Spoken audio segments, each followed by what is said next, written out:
Okay, so this is for world history again. We're still talking about the Russian Revolution and the last of the Tsars. So we're going to talk about the working conditions and a thing called Bloody Sunday, which has to do with the uprising of the serfs.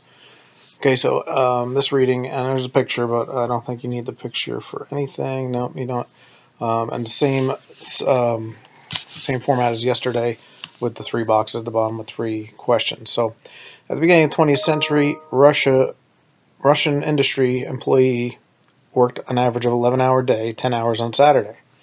Conditions in the factories were extremely harsh, and little concern was shown for the workers' health and safety. Attempts by the workers to form trade unions were resisted by the factory owners, and in 1903 a priest named Father George Gapon formed an assembly of Russian workers. Within a year, it had over 9,000 members.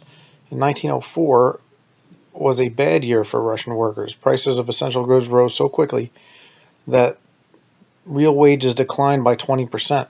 When 4 members of the Assembly of Russian Workers were dismissed at the Putilov Iron Works, Gapon called for the industrial action. Over the next few days, over 110 workers in St. Petersburg went out on strike. In an attempt to settle the dispute, George Gapon decided to make a personal appeal to Tsar Nicholas II. He drew up a petition outlining the workers' sufferings and demands. This included calling for the reduction in workday to 8 hours, an increase in wages, and an improvement in working conditions.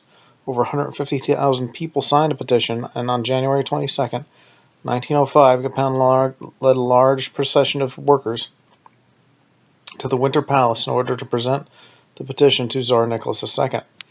When the procession of workers reached the Winter Palace, it was attacked by the police and the Cossacks, or the Russian soldiers. Over 100 workers were killed and some 300 wounded. The incident became known as Bloody Sunday. Bloody Sunday sparked waves of strikes and violence across Russia in support of workers' rights and against the Tsar. The violence following Bloody Sunday became known as the Revolution of 1905.